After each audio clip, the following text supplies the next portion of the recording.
The cold Wyoming wind swept across the plains as Lily Matthews knelt at the simple wooden cross marking her baby's grave. Tears stained her face as she laid a small bouquet of wildflowers beside the tiny mound of earth. 6 months had passed since her daughter had drawn her first and last breaths, but the pain felt as fresh as the day she had laid her to rest. The year was 1878, and life in the Wyoming Territory was as harsh as the landscape itself. "I miss you every day, my little angel," Lily whispered, her voice carried away by the autumn breeze. The sound of approaching hoofbeats made her hastily wipe away her tears. She didn't turn around, hoping whoever it was would respect her grief and pass by. Instead, the hoofbeats slowed and then stopped altogether. "Pardon me, madam," a deep voice said. "Didn't mean to intrude on your sorrow." Lily turned to see a tall man astride a chestnut mare. His face was weathered by sun and wind, his eyes a startling blue beneath the brim of his worn hat. A stranger, passing through like so many did on their way west. "You're not intruding," she replied, rising to her feet and brushing the dirt from her skirt. "I was just leaving." The stranger dismounted, removing his hat respectfully as he approached. "Name's Jackson Reed, folks call me Jack." "Lily Matthews," she replied, not extending her hand. She wasn't in the mood for pleasantries, especially not here. His eyes drifted to the small grave, a look of understanding crossing his features. "I'm mighty sorry for your loss, Mrs. Matthews." "Miss," she corrected automatically. "And thank you." Jack nodded, his gaze lingering on the crude cross where she'd carved her daughter's name, Sarah Elizabeth Matthews, born and died April 12, 1878. "Life out here takes as much as it gives," he said softly, "sometimes more." Something in his tone told Lily he wasn't just offering empty sympathy. There was knowledge in his words, experience behind them. "Do you have children, Mr. Reed?" A shadow passed over his face. "No, madam," came close once. They stood in silence for a moment, two strangers united by their understanding of loss. Then Jack looked at her, his eyes gentle yet somehow determined. "Someday we'll stand here with a child in our arms," he said, the words escaping him as if they surprised even him.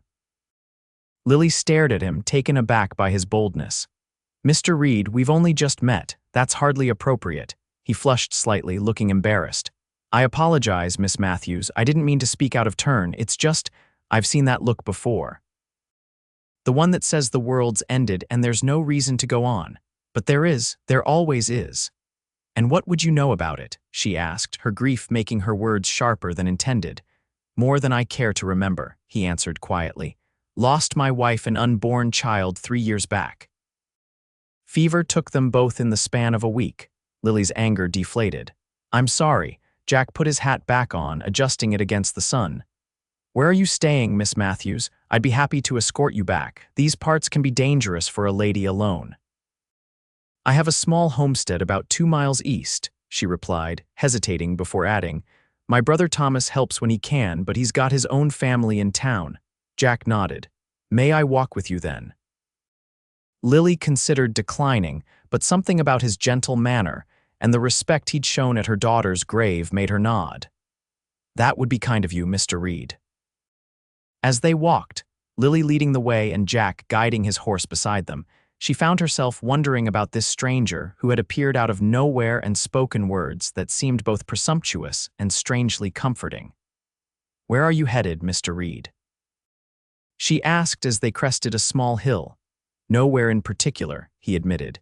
"Been working my way north, taking odd jobs where I can find them. Was a rancher before everything changed, and now," he shrugged. "Now I'm just a man with a horse and whatever I can fit in my saddlebags." They continued in companionable silence until her modest cabin came into view. It wasn't much, just a one-room structure with a small stable attached, but it was hers, built by her late father before the consumption took him 2 years prior. "This is me," she said, stopping at the edge of her property. Jack surveyed the homestead with an appraising eye. "You've managed well on your own." "I do what needs doing," she replied simply. "The roof could use some patching before winter sets in," he observed. "And that corral fence is about to give way on the south side." Lily bristled slightly. "I'm aware of what needs fixing, Mr. Reed." He looked at her directly, his expression earnest. I didn't mean any offense, Miss Matthews. Well, I'm handy with repairs and I'm in need of work. Perhaps we could come to an arrangement. I can't pay much, she said cautiously. Room and board would be fair enough, he suggested. Just until the work is done, then I'll be on my way. Lily hesitated. Having a strange man stay on her property wasn't proper, but winter was approaching fast, and there was too much work for her to manage alone. And something about Jack Reed made her feel safe rather than threatened. You can use the lean-to behind the stable, she finally decided. It's not much, but it's dry when it's not raining through the roof. A small smile tugged at his lips.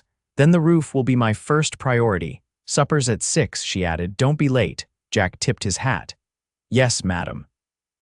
As Lily watched him lead his horse toward the stable, she couldn't help but recall his words at the cemetery. Someday we'll stand here with a child in our arms. The audacity of it should have offended her, yet somehow it had planted a tiny seed of hope in soil she'd thought barren. The next morning, Lily woke to the sound of hammering. She dressed quickly and stepped outside to find Jack already at work on the roof, moving with the efficiency of someone who knew his trade. You're up early, she called. He paused, wiping sweat from his brow despite the cool morning air. Daylight's valuable this time of year. Thought I'd make the most of it. Lily nodded, impressed despite herself. I'll have breakfast ready shortly. Over the next few days, they settled into an unexpectedly comfortable routine. Jack worked from dawn till dusk, pausing only for meals, which they took together at her small table. Their conversations were tentative at first, but gradually they began to share more of themselves. She learned he was 34, born in Tennessee but raised in Texas. He'd fought briefly in the war before deserting, unable to reconcile the killing with his conscience. He'd ranched in Colorado until his wife's death, after which he'd taken to wandering. In turn, she told him about growing up in Missouri, moving west with her parents and brother after the war, and how she'd come to be alone on this homestead after her father's death and her brother's marriage, and the baby's father. Jack asked one evening as they sat by the fire, his voice careful, non-judgmental. Lily stared into the flames. James Thornton said he loved me, said we'd marry. Then he found gold fever more compelling than wedding vows and headed to California. She traced a finger along the worn arm of her chair. By the time he left, I was already carrying Sarah. He doesn't know about her, probably for the best. Jack was quiet for a long moment. His loss, he finally said, and the simple words carried more comfort than all the elaborate condolences she'd received from townsfolk. As October turned to November, Jack finished the roof repairs and moved on to the corral fence, the barn door that wouldn't close properly, and a dozen other small tasks that had been beyond Lily's strength or skill. He chopped enough firewood to last the winter, repaired her plow for spring planting, and even managed to coax a few more eggs daily from her temperamental hens. You've done more than enough to earn your keep, Lily told him one evening. You don't have to stay if you're itching to move on. Jack looked up from the harness he was mending. Are you asking me to leave, Miss Matthews? No, she admitted, but I wouldn't hold you here against your will. I've got nowhere pressing to be, he said, returning to his work. Unless you'd prefer your solitude back. Lily considered this. The truth was, she'd grown accustomed to his presence, the sound of his boots on the porch, his deep voice humming old ballads as he worked, even the way he took his coffee strong enough to stand a spoon in. The cabin felt less empty with him around. Stay through winter, she offered. The passes will be clearer by spring. Jack's smile was warm enough to chase away the evening chill. I'd like that, Miss Matthews, Lily, she corrected. If we're to share quarters through a Wyoming winter, you might as well use my given name. Lily, he repeated, as if tasting the word. Thank you. The first snow came 2 weeks later, transforming the landscape into a pristine white expanse. Lily woke to find Jack had already cleared a path to the well and was breaking ice for the livestock. Storm's coming, he announced when he came in for breakfast, stomping snow from his boots. Barometers falling fast. Lily glanced out the window at the darkening sky. How can you tell? My shoulder, he said, rotating it slightly. Old injury, aches something fierce before a big snow. She nodded, accepting his weather prediction without question. In the weeks he'd been there, she'd come to respect his knowledge of practical matters. We should bring in extra firewood and check the animals' feed. They worked together throughout the day, preparing for the approaching blizzard. By nightfall, the wind was howling around the cabin, driving snow against the windows in white sheets. "It's going to be a bad one," Jack said, adding another log to the fire. "Might last a couple days." Lily brought out a quilt she'd been saving. "Take this. Your lean-to will be freezing." Jack hesitated. "I was thinking I might bed down here by the fire if you don't mind, just until the worst passes." It wasn't proper, but neither was freezing to death for the sake of propriety. "Of course," she agreed. "I'll get you some blankets." That night, with the storm raging outside, Lily lay in her bed behind the curtain that divided the cabin and listened to Jack's steady breathing from his makeshift bed by the hearth. There was something comforting about his presence, a sense of security she hadn't felt since her father was alive. The blizzard lasted 3 days, confining them to the cabin's close quarters. They passed the time with conversation, card games, and stories. Jack proved to be an engaging storyteller, spinning tales of his travels that made Lily laugh for the first time since Sarah's death. On the third evening, as they sat before the fire with mugs of hot cider, Jack asked about her daughter. What was she like? Lily's hands tightened around her mug. No one had ever asked her that before. People offered condolences, but they never wanted to hear about the brief life that had meant everything to her. "She had my eyes," Lily said softly. "Green as spring grass and the tiniest fingers you ever saw, perfect little nails like seashells." She swallowed hard. She didn't cry much. Just looked at everything like she was trying to memorize it all, knowing she wouldn't have long. Jack's eyes were gentle. "She sounds beautiful." "She was," Lily whispered. "The most beautiful thing I've ever seen." "What happened?" he asked, his voice equally soft. Lily stared into the fire. Her heart wasn't formed right. The doctor said there was nothing to be done, that sometimes babies are just born that way. Her voice caught. "She lived for 6 hours. I held her the whole time, singing to her, telling her how loved she was." A tear slipped down her cheek, and to her surprise, Jack reached over and took her hand in his. "She knew," he said firmly. "Believe that, Lily. She knew she was loved." They sat like that, hands clasped, until the fire burned low and the wind finally began to die down outside.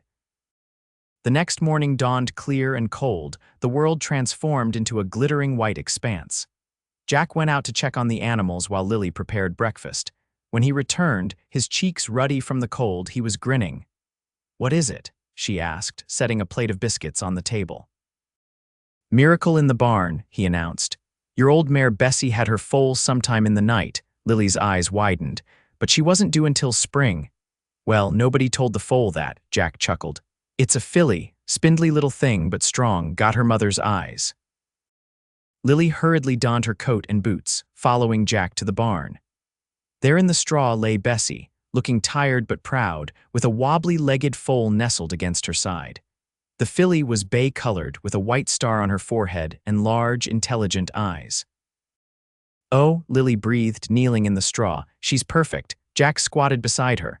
"What will you name her?" Lily thought for a moment, watching the new life that had somehow arrived in the middle of winter's harshest storm. "Hope," she decided. "Her name is Hope." Jack smiled. "Suits her." As winter settled in earnest over the Wyoming territory, Lily and Jack fell into a comfortable domestic routine.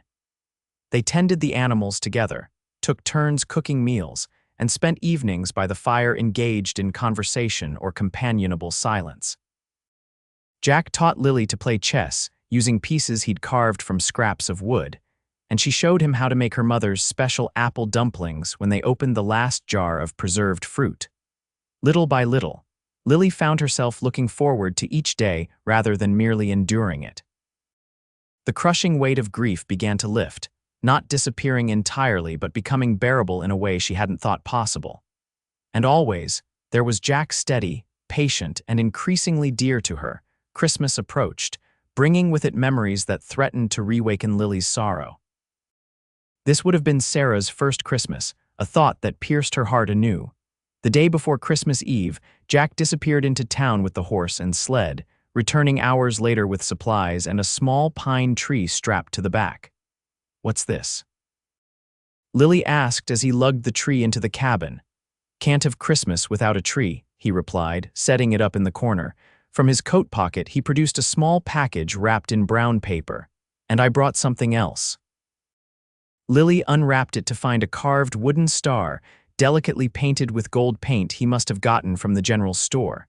"It's beautiful," she whispered. "For the top," he explained. "And for Sarah. Stars shine brightest in heaven, my mother always said." Tears pricked Lily's eyes, but they weren't entirely from sadness. "Thank you, Jack." That night, they decorated the tree with strings of dried berries, paper snowflakes, and small candles Jack secured carefully to the branches. When they placed the star on top, Lily felt her daughter's presence more as a blessing than an absence for the first time. On Christmas morning, Jack presented her with another gift, a delicate silver locket he'd had engraved with Sarah's initials. "How did you afford this?" Lily asked, stunned by the beautiful piece. Jack looked slightly embarrassed. "Had a gold nugget I'd been saving, traded it to the jeweler in town." "Jack, I can't accept something so valuable, please," he interrupted. "I want you to have it, to keep her close." Lily fastened the locket around her neck, feeling its weight against her skin like a tangible reminder of both what she'd lost and what she might yet find. "I have something for you too," she said, retrieving a package from beneath her bed. Jack unwrapped it to find a hand-knitted scarf in deep blue wool, crafted from yarn she'd been saving. "You made this?" he asked, running his fingers over the careful stitches. Lily nodded. "I noticed your old one was more holes than wool." Jack wrapped it around his neck immediately. "It's perfect, thank you." Their eyes met, and something shifted between them, a recognition of feelings that had been growing steadily since that first day at the cemetery. But neither spoke of it, both too cautious of their wounded hearts to risk words that might shatter the peace they'd found together. January brought the coldest days of winter, forcing them to huddle close to the fire most evenings. February followed with its own bitter weather, but by March, hints of spring began to appear, patches of bare ground emerging from melting snow, the return of birdsong in the mornings. One evening in late March, as they sat at the table finishing supper, Jack cleared his throat nervously. "I've been thinking, Lily," he began, setting down his fork. "Spring's nearly here." Lily felt her stomach tighten. This was at the conversation she'd been dreading. He would be leaving soon, moving on as he'd always intended. She'd known this day would come, had tried to prepare herself for it, but the thought of returning to solitude after these months together was almost unbearable. "Yes," she said, keeping her voice steady. "The passes should be clear soon." Jack nodded, his eyes fixed on the table. "Which means it's time for decisions." "You don't owe me any explanations," Lily said quickly. "You've more than repaid any debt with your work here. You're free to go whenever you wish." Jack looked up, his expression unreadable. "Is that what you want, for me to go?" Lily hesitated, caught between truth and pride. "What I want doesn't matter. You never intended to stay permanently." "And if I did?" he asked quietly. "If I wanted to stay," hope fluttered in Lily's chest, but she tamped it down. "Why would you? There's nothing for you here. Isn't there?" Jack's eyes held hers. "I think there is, Lily. I think there's everything." He reached across the table, his hand covering hers. "These past months, I've found something I thought was lost forever. Peace, purpose." He paused. "Love," Lily's breath caught. "Jack, let me finish," he said gently. "I know it might seem fast to some, but out here, life doesn't wait for proper timing. I've come to care for you, Lily Matthews. More than care, I love you. And if you could find it in your heart to consider me as more than just a hired hand or a friend, I'd count myself the luckiest man in Wyoming territory." Tears welled in Lily's eyes. "I'm broken, Jack. My heart is mending," he finished for her. "Same as mine. Maybe they can finish healing together." He squeezed her hand. "I'm not asking for an answer right now, just for you to think about it, about us." Lily nodded, overwhelmed by emotions she'd kept carefully contained for so long. "I will," she promised. That night, sleep eluded her as she considered Jack's words. She couldn't deny her feelings for him. They had grown steadily through the winter months, taking root in her heart like spring seedlings pushing through thawing soil. But loving again meant risking loss again, and she wasn't sure she was brave enough for that. Dawn found her still awake, her decision unmade. She rose early and went to the barn to check on Hope, now a strong 3-month-old filly with a playful spirit. As she stroked the young horse's neck, Lily heard footsteps behind her. "Morning," Jack said, his voice soft in the dim light. "Didn't mean to startle you." "You didn't," she assured him, turning to face him. "I was just thinking." Jack nodded, keeping a respectful distance. "About what I said last night." "Yes," Lily admitted, "and about Sarah." A shadow crossed his face. "I would never ask you to forget her, Lily." "I know that," she said quickly. "That's not what I meant. I was thinking about what she would want for me. If she would want me to be alone forever, mourning what might have been, or if she would want me to find happiness again." Jack waited, giving her space to continue. "And I realized something," Lily said, moving closer to him. "Love doesn't divide when we share it, it multiplies." She took a deep breath. "What I'm trying to say, Jack Reed, is that I love you too, and I'm terrified by it, but I don't want you to leave." Jack's face transformed with hope. "Are you sure?" In answer, Lily closed the distance between them and rose on tiptoe to press her lips gently to his. The kiss was brief, but held the promise of 1,000 more to come. When they parted, Jack's eyes were bright with emotion.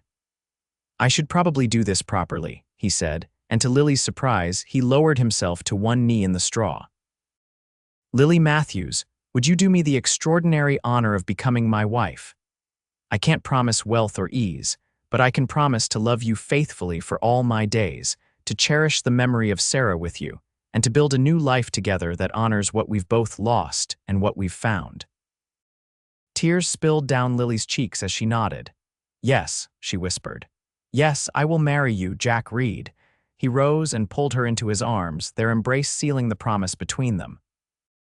They were married 2 weeks later in the small church in town, with Lily's brother Thomas and his wife standing as witnesses.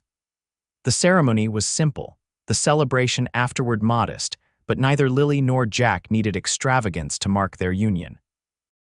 They had found something rarer and more precious than any wedding finery could represent a second chance at love, when both had thought such possibilities forever lost. Spring unfurled across the Wyoming plains, bringing with it new life and new beginnings. Jack and Lily worked side by side, planting crops, tending animals, and making plans for their future. With money Jack had saved and Lily's small inheritance from her father, they purchased additional acreage adjoining her homestead, expanding their potential for raising cattle and horses. "I was thinking," Jack said one evening as they sat on the porch watching the sunset. "Hope has good bloodlines from Bessie. We could start breeding horses, not just work animals, but quality stock for riding and racing. There's money in that if done right." Lily considered the idea. "It would take time to build a reputation." "We've got time," Jack replied, taking her hand. "All the time in the world." In the year that followed, their small homestead began to transform into a proper ranch. Jack's knowledge of horses proved invaluable as they acquired a few carefully selected mares and a stallion with an impressive lineage. Lily discovered she had a natural eye for horse flesh and took charge of their breeding program while Jack handled training. Word spread about Reed Ranch and the quality of their stock, bringing buyers from as far as Denver. They reinvested their profits wisely, adding a proper barn, expanding the house, and hiring 2 ranch hands to help with the increasing workload. Life wasn't without challenges. A drought in their second summer together threatened their crops and pastures. Jack broke his leg when a young stallion threw him during training, leaving him bedridden for weeks. And always, on certain days, Sarah's birthday, the anniversary of her death grief would return to Lily like an unwelcome visitor, casting shadows over her happiness. But through it all, they faced each difficulty together, their bond strengthening with each obstacle overcome. Jack never tried to minimize Lily's continued mourning for her daughter, instead honoring it as part of who she was and who they were together. On the 2nd anniversary of Sarah's death, they rode together to the small cemetery where her grave lay. Lily had visited regularly, but this was the first time Jack had accompanied her since that fateful day when they first met. They stood hand in hand before the small cross, now weathered by 2 years of Wyoming seasons. Jack had recently replaced it with a more substantial marker, a small stone angel watching over the tiny grave. "I wish I could have known her," Jack said softly. Lily leaned against his shoulder. "Sometimes I think she sent you to me. My little guardian angel making sure I wasn't alone. Jack pressed a kiss to her forehead. Then I owe her my happiness. They placed fresh wildflowers on the grave and turned to leave when Lily suddenly swayed, a wave of dizziness washing over her. Jack's arm shot out to steady her. "Are you all right?" he asked, concern etching his features. Lily nodded, though her face had gone pale. "Just a bit lightheaded. It's been happening the past few mornings." Jack's eyes widened. "Mornings?" A small smile tugged at Lily's lips. "Yes, and I'm late, about 6 weeks now." Jack stared at her, comprehension dawning slowly. "Lily, are you saying—" "I think so," she whispered. "I wanted to be sure before I told you, but yes, Jack, I think we're going to have a baby." Joy transformed his face as he gathered her gently into his arms, mindful of her condition. "A baby," he repeated, wonder in his voice. "Our baby." As they stood there, embracing beside Sarah's grave, Lily remembered the words Jack had spoken to her, that first-day words that had seemed presumptuous then but now felt prophetic. "You were right," she said softly. "About what?" "What you said that day we met. That someday we would stand here with a child in our arms." She placed his hand over her still flat stomach. "It's happening, just as you said." Jack's eyes glistened with tears. "I meant it as comfort then, not knowing what might come of it, but now." He shook his head, overwhelmed. "It feels like a miracle." "It is," Lily agreed. "One of many we've been blessed with." The pregnancy progressed without complications, though Lily couldn't help but worry after her experience with Sarah. Jack insisted on bringing in the best doctor from Cheyenne to check on her regularly, and he took over many of her more strenuous duties around the ranch, despite her protests that she wasn't an invalid. "Humor me," he would say whenever she objected to his hovering. "I've got 2 people to look after now." As her body changed to accommodate their growing child, Lily found herself filled with a mixture of joy and anxiety. Each milestone, the first flutter of movement, the first visible kick beneath her skin, brought both celebration and fear. What if something went wrong again? What if this baby's heart wasn't formed right either? Jack seemed to sense her unspoken worries. One night as they lay in bed, his hand resting protectively over her rounded belly, he broached the subject gently. "It's all right to be scared," he said. "I am too. But this baby is strong, I can feel it. And so are you, Lily Reed, stronger than anyone I've ever known."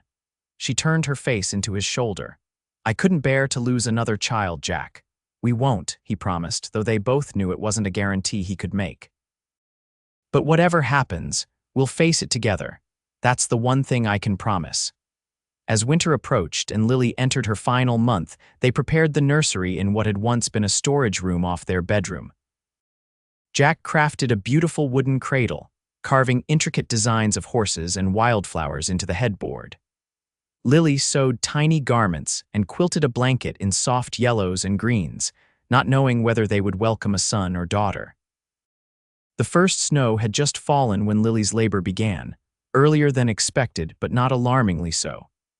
Jack sent one of the ranch hands galloping for the doctor while he helped Lily to their bed, his face a mask of forced calm that didn't quite hide his terror. "Everything's going to be fine," he assured her, wiping her brow with a cool cloth. "The doctor will be here soon." But the labor progressed more quickly than anticipated, and it became clear the baby wouldn't wait for medical assistance. "Jack," Lily gasped between contractions, "you're going to have to help me. The baby's coming now." Fear flashed across his face. "Lily, I don't know how, neither do I," she admitted with a strained laugh.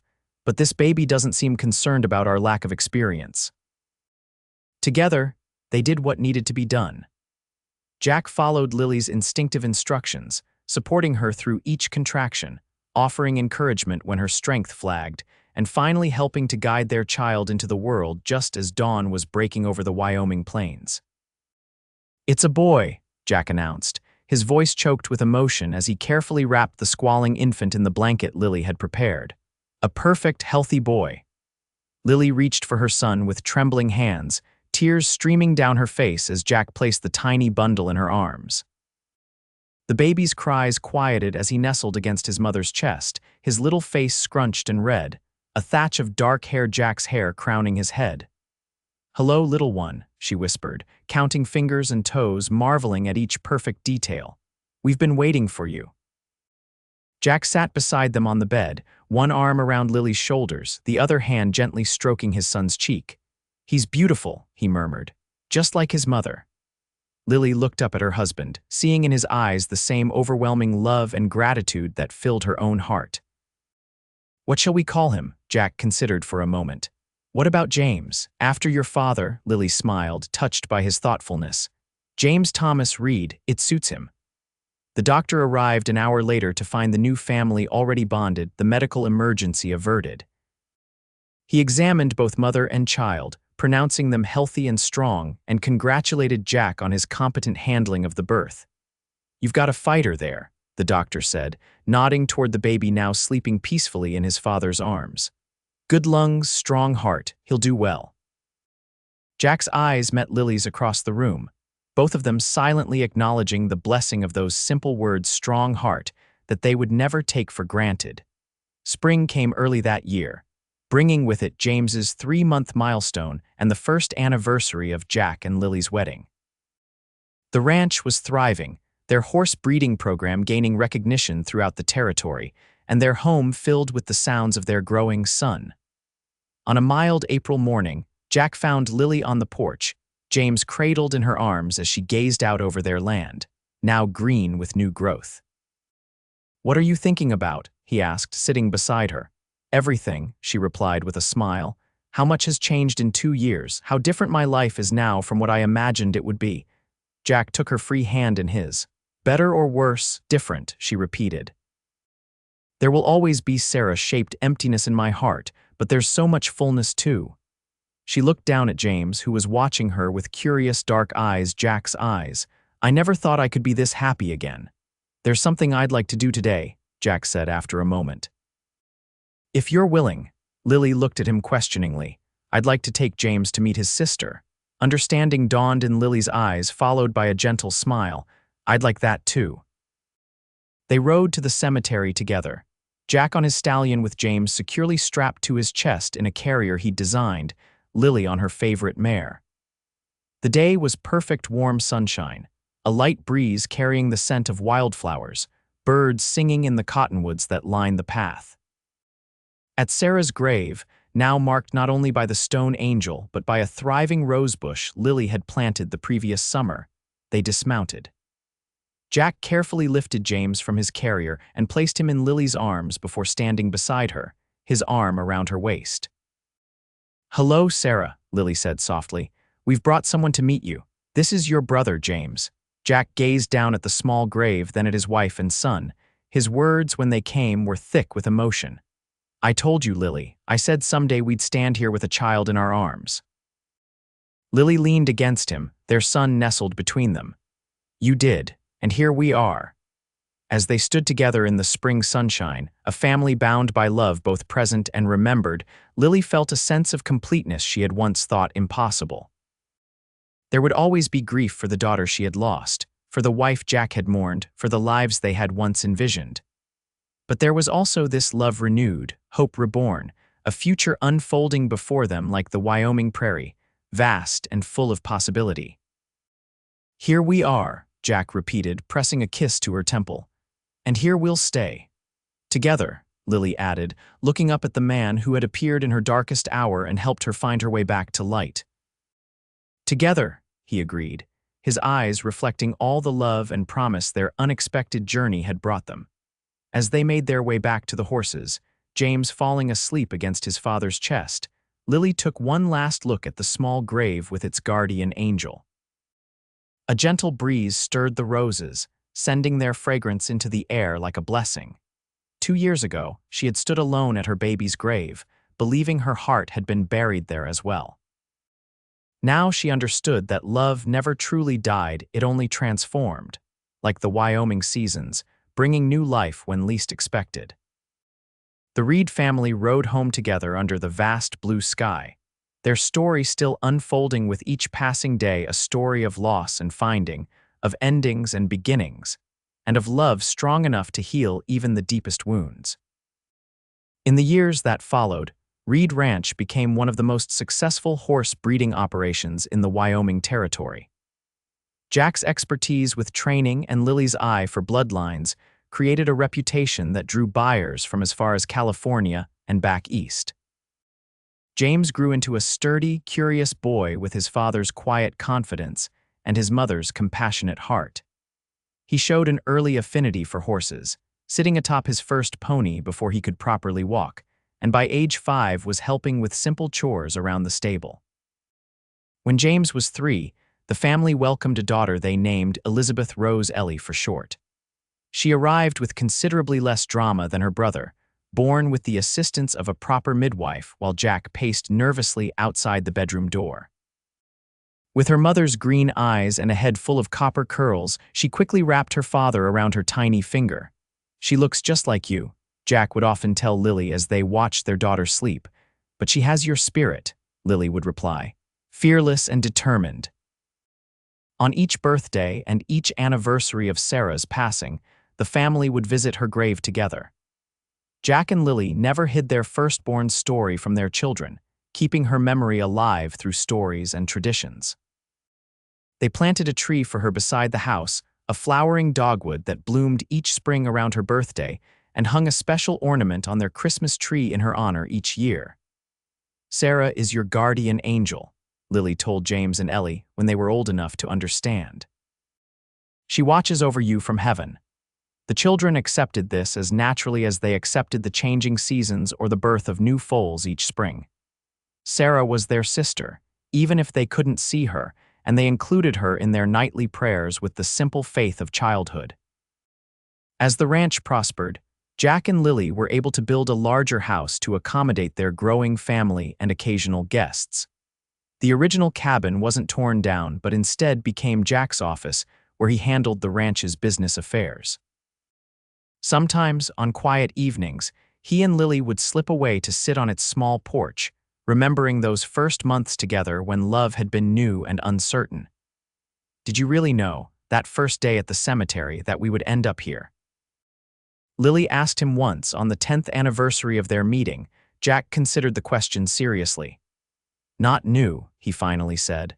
"Hoped. Something about you called to me from the moment I saw you, like my heart recognized yours, even in grief."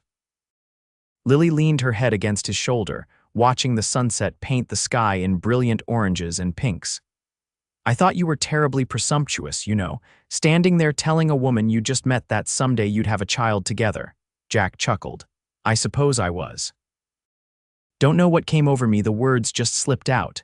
Divine inspiration, perhaps," Lily suggested with a smile, "or Sarah's doing." "Either way," Jack said, pulling her closer, "I'm grateful for whatever forces brought us together." In their 15th year together, when James was 14 and Ellie 11, Lily discovered she was expecting again a surprise that brought both joy and concern given her age of 42.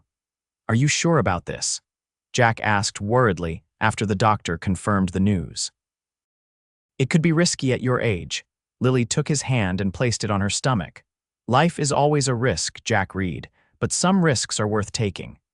The pregnancy was more difficult than her previous ones, with Lily confined to bed rest for the final 2 months. The entire family rallied around her, Jack rearranging his work schedule to be close at hand, James taking on additional responsibilities with the horses, and Ellie appointing herself her mother's personal attendant, bringing books, tea, and company throughout the long days. On a snowy December night, after a labor that tested even Lily's considerable strength, their second son entered the world. They named him Samuel Jack Reed, and from his first breath, it was clear he had inherited his father's calm disposition and his mother's determined spirit. 3 children, Jack marveled as he held his newborn son. "Did you ever imagine it, Lily?" She smiled tiredly from her bed. "After Sarah, I never imagined having any, and now look at us." As Samuel grew from infant to toddler, completing their family circle, Jack and Lily watched their older children blossoming into young adults with interests and talents of their own. James, now apprenticing with a renowned horse trainer from Kentucky who had come to work at the ranch, showed promise of surpassing even his father's skills. Ellie, much to everyone's surprise, revealed an aptitude for numbers and business that made her invaluable in the ranch's office, keeping books that even the banker in town declared impeccable for a child her age. On Sarah's 18th birthday, a date that would always be marked on the family calendar, Jack found Lily at the cemetery alone, having ridden out early while the rest of the family was still asleep. "I thought I might find you here," he said, dismounting and coming to stand beside her. Lily didn't look surprised to see him. "I was just thinking about what she might have been like at 18. Would she have had my stubbornness, your quiet strength? Would she have loved horses like James or had Ellie's head for figures?" Jack wrapped an arm around her shoulders. "All of that and more, I imagine." They stood in comfortable silence, the years having taught them that some grief never fully disappears, but becomes a familiar companion, less sharp but no less significant with the passage of time. "Sometimes I wonder," Lily said after a while, "if I would have met you if not for her, if our paths would have crossed without this connection." She gestured to the grave with its weathered angel, now surrounded by wildflowers. Jack considered this. "I'd like to think we would have found each other somehow, that some things are meant to be, regardless of the path." "Like us," Lily said, not a question but a statement of certainty. "Like us," he agreed, kissing her temple where silver now threaded through her auburn hair. As they walked back to their horses, hand in hand under the vast Wyoming sky, Lily reflected on the journey that had brought them to this moment, from strangers meeting in grief to partners in a life richer and fuller than either had dared hope for after their respective losses. They had built something enduring together, a thriving ranch, a loving family, a legacy that would continue through their children and the work of their hands. And through it all, they had kept faith with both the living and the dead, honoring what was lost while embracing what was found. Mounting her horse, Lily took one last look at Sarah's resting place before turning toward home, toward Jack waiting patiently on his stallion, toward James and Ellie and little Samuel, toward the life that had blossomed from a single moment of connection between two wounded souls. "Ready?" Jack asked, his eyes still that same startling blue, though now crinkled at the corners from years of Wyoming sun and laughter meeting hers with understanding. Lily nodded, feeling the familiar weight of the silver locket that still held a tiny lock of Sarah's hair next to her heart. "Ready." They rode home together across the land they had nurtured, and that had, in turn, nurtured them two people who had once thought their capacity for joy was buried with their loved ones, now blessed beyond measure by the family they had created together. And somewhere, Lily liked to think, Sarah was watching over them all, the guardian angel who had brought a grieving mother and a wandering cowboy together with words that had seemed impossible at the time but had proven prophetic. "Someday we'll stand here with a child in our arms."